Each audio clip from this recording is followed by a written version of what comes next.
Hey everybody, it's Chris, Reptiles and Oddities, and the video and podcast about me being the guest on Dillon at Home's, the Animals at Home podcast.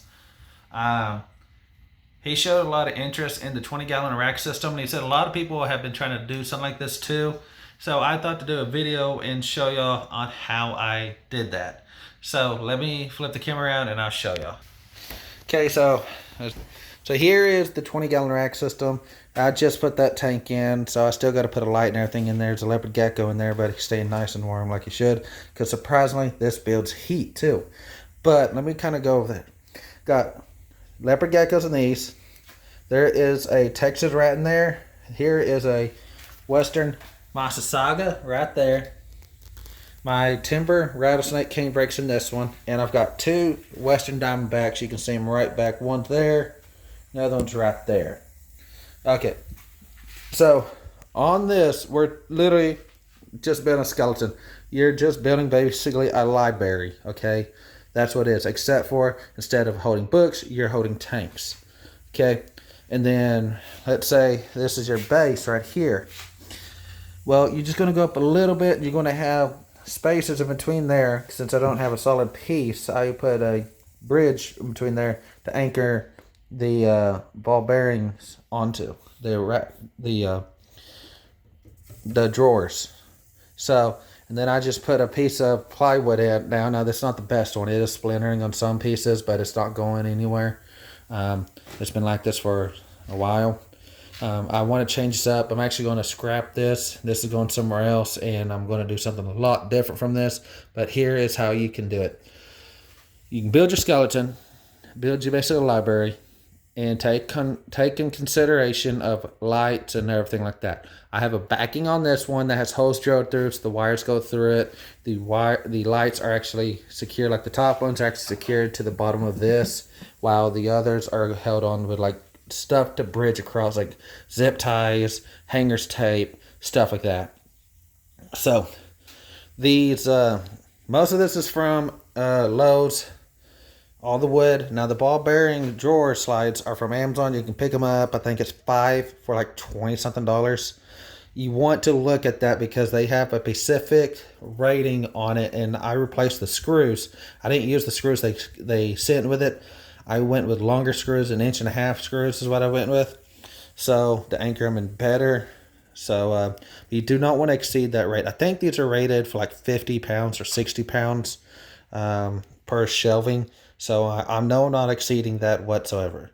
The closest one I'm going to be getting is going to be this one or that one because of the sand and the rocks. But let's go ahead and pull this out. Now watch as that water.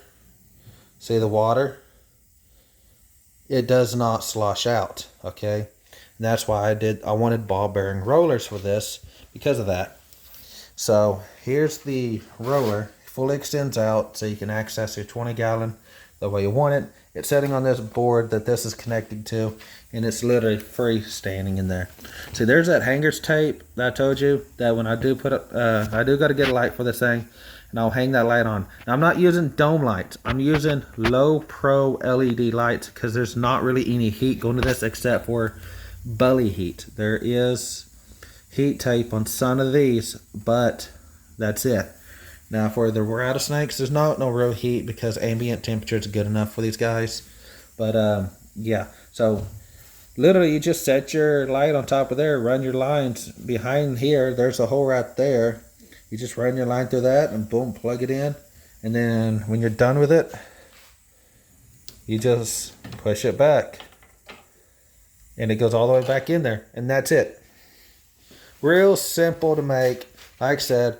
And okay, let's look at the light, for instance.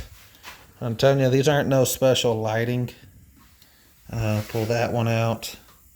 Let's see. Yeah, you see that? That's one of those generic lights you can get off Amazon right there. Like 14 bucks. And that puts off the light. And you can see the reflection of the other light in here. There's different lights in here.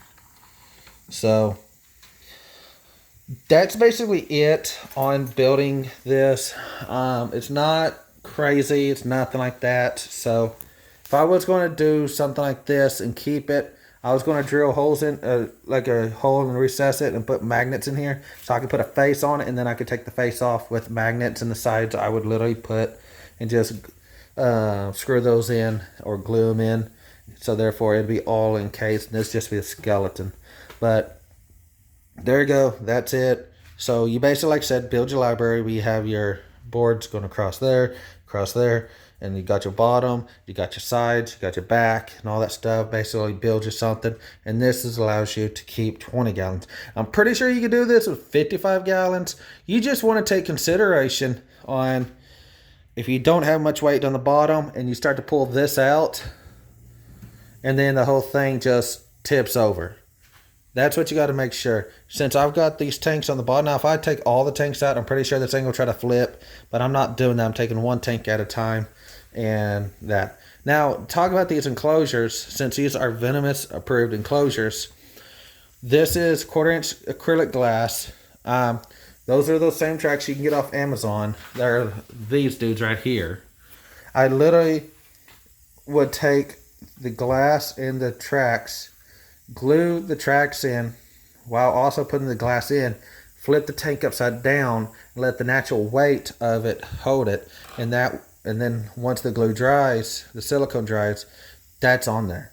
And then you just get a mechanical lock, a cabinet lock off of Amazon, and there you go. Now, I did drill 2 holes in this for ventilation. That's double screen ventilation. It's literally a metal washer with some holes drilled through it and 2 pieces of screen put on there, and pushed down on it so the silicone came out of those drill holes. And there you go. That's it. Now, these are grow out cages. They're not forever, because look how big that rattlesnake is. Yeah, these rattlesnakes aren't big at all. So yeah, so once they get some size on them, they'll go in a 4 foot by 2 by 2. And if they get any bigger than that, if they do, then they will go into obviously a bigger enclosure. So, but this is a real good way on saving spacing when it comes to when you don't have much space. I have, like I said, see 6 20 gallons here. Now the idea is I'm going to take away this. I'm going to raise this up a little bit. So therefore we can put a 4 foot tall by 6 foot long by 2 feet deep enclosure here for the Savannah monitor. And then put 2 more 20 gallons on top that will still have the roller so you can just slide it in and out. They'll be secured down to the Savannah monitor's box, because the Savannah monitor will have glass like this where you can open it and shut it. So yeah, now the other 20 gallons, I want to put them on this wall. I want to build something to where they're kind of standing straight up, more like a skyscraper kind of look. So therefore, do something here with that. That's in a future project. Once I get the Savannah monitor's cage done, then that'll move. So I've got, tote. But I still got 2 more 20 gallons sitting outside that I'm going to change up. So ultimately, I want like small lizards and arachnids and stuff like that, scorpions at these 20 gallons. If I have a small reptile, then I can use the 20 gallons to grow out. Once it grows that out, it can go to a bigger cage. Like that's for the timber rattlesnake. It's already been approved. I just got to finish it, put a light in it, put some trees in. I'm actually going to get rid of all that foam, and we're going to do a different route in it. Going to actually get some natural rocks in this thing and make it look more natural.